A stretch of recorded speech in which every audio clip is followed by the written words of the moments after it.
సంగారెడ్డి జిల్లా కొండాపూర్ మండలం మల్కాపూర్ చెరువులో హైడ్రా కూల్చివేతలో గాయపడ్డ హోంగార్డ్ గోపాల్ను మాజీ మంత్రి హరీష్ రావు మరియు సంగారెడ్డి ఎమ్మెల్యే చింత ప్రభాకర్ పరామర్శించారు. హరీష్ రావు మాట్లాడుతూ, ప్రమాదం జరిగినప్పటి నుండి పోలీసు ఉన్నతాధికారులు గోపాల్ను పరామర్శించకపోవడం పట్ల ఆగ్రహం వ్యక్తం చేశారు. గోపాల్ కుటుంబం చికిత్స కోసం ₹1,00,000 ఖర్చు చేశారని, ఇప్పటికీ ప్రభుత్వం సహాయం చేయకపోవడం పట్ల ఆవేదన వ్యక్తం చేశారు.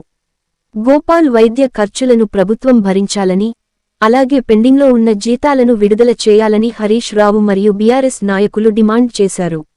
మాజీ మంత్రి హరీష్ రావుతో పాటు మాజీ ఎమ్మెల్యే పెద్ది సుదర్శన్ రెడ్డి, మాజీ ఎమ్మెల్సీ కర్నె ప్రభాకర్, మాజీ చైర్మన్ ఎర్రోళ్ల శ్రీనివాస్, కొత్తకాపు శ్రీధర్ రెడ్డి తదితరులు ఉన్నారు.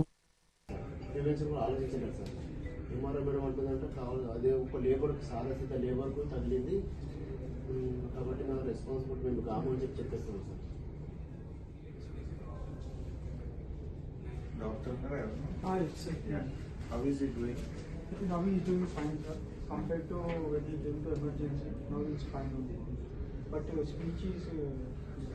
Speech పూర్తిగా రావట్లేదు. Yes. తొందరపడి ఎందుకు డిశ్చార్జ్ చేస్తున్నారు? Discharge is there, sir. Present. వాళ్ళ రేపు చేస్తున్నారు. Plan లో ఉన్నారు. అదే ప్లాన్ లో ఉంది సార్. తొందరపడకండి. పూర్తిగా మంచిగా అయిన తర్వాత పంపండి. తొందరపడి ఎందుకు పంపిస్తున్నారు? Okay sir. అండ్ స్పీచ్ కానీ అండ్ ఆల్ పారామీటర్స్ కానీ అన్ని కూడా పూర్తిగా బాగా అయిన తర్వాత పంపండి. Okay sir. ఎట్లా ఉంది పారామీటర్స్ ఇక్కడ స్టేబుల్ సార్ అండి.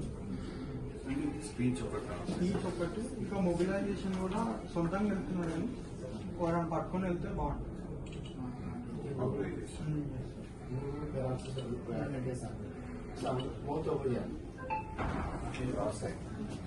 ఇక్కడ నుంచి బోర్డు కంప్లీట్ కదా డ్యామేజ్ చేస్తాం క్రాక్ వచ్చేస్తాం మొత్తం